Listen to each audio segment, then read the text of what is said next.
Shalom bien-aimé dans le Seigneur, je te souhaite la bienvenue à ce numéro de Paroles de sagesse. Aujourd'hui, le thème que je te propose de voir avec moi, c'est l'honneur accordé au Père. L'honneur accordé au Père. Pour traiter ce sujet, regardons déjà ce que la Bible nous dit en Proverbe 20, le verset 20.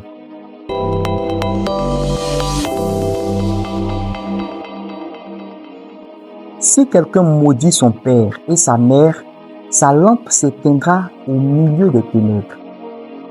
Qui est le père, qui est la mère? Mais on va définir cela globalement pour parler de la paternité. Donc, père avec P majuscule. Le père est celui qui est pour nous le géniteur, mais pas que le géniteur, mais aussi le tuteur aussi pour nous un père. Mais le père, globalement, c'est celui qui nous a fait. Celui qui nous a fait. Alors, justement, la Bible nous dit que pour ces pères-là, il faut faire attention. Il ne faut pas les maudire, c'est-à-dire il ne faut pas dire du mal d'eux, il ne faut pas souhaiter le malheur pour un père, il ne faut pas détester un père, peu importe les circonstances. Et la conséquence est vraiment grave. La Bible dit que la vie de cet individu-là, qui déteste son père ou sa mère, va s'achever dans d'atroces souffrances. Et l'expression qui est employée, c'est que sa lampe s'éteindra au milieu des ténèbres. Justement, Dieu ne nous a pas donné autorité sur nos pères. Alors soyons sages, mais bien aimés. Et être sage, c'est de savoir honorer nos pères, honorer nos parents.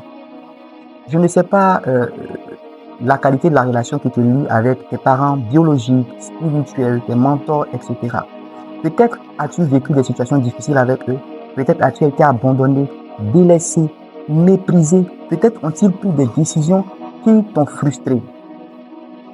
Mais n'oublie pas, ne les déteste pas, mais aime-les, honore-les autant que possible.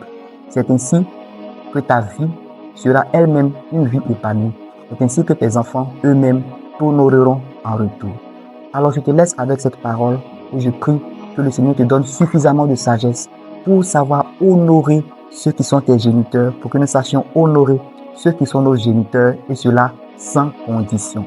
Que le Seigneur te bénisse et je prie que ta semaine soit une semaine de grâce. Au nom de Jésus. Amen.